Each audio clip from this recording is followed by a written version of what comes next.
Kawasaki. Yung ano ng mga... Oo. Mga... asukal.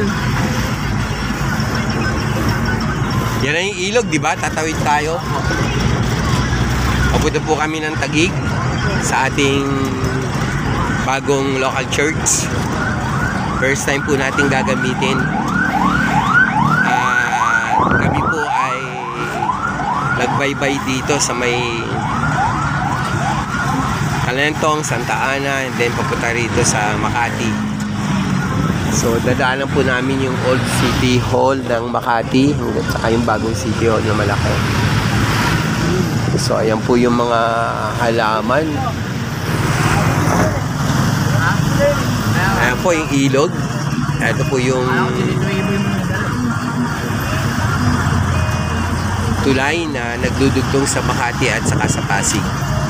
Pantalyon Bridge. Ang tawag po dito ay Pantalyon. Pantalyon Bridge. Ayan po.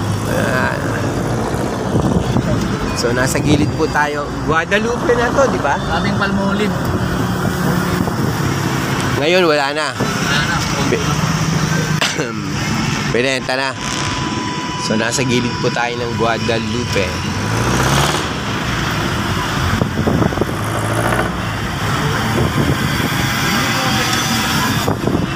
Guadalupe, part pa rin ng Makati yun, di ba? Ito po.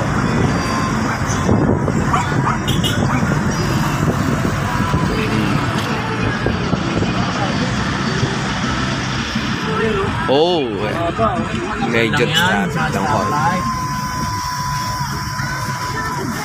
Medyo natatakot si Kuya Alan na traffic. Marcelo.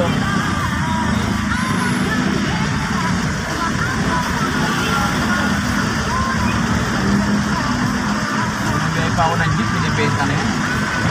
Yan lugar na yan?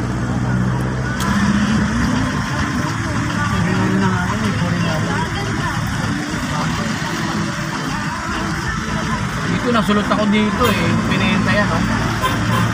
Umiwas po tayo sa traffic sa Pasig. Pero rin ako ng label. Kaya umikot tayo sa Taguig. Umikot tayo ng Guadalupe. Nahuli ka rito? Hindi, pagbenta niyan, kausap ko yung sekretary. Itong... Building na yan. Oh? Kausap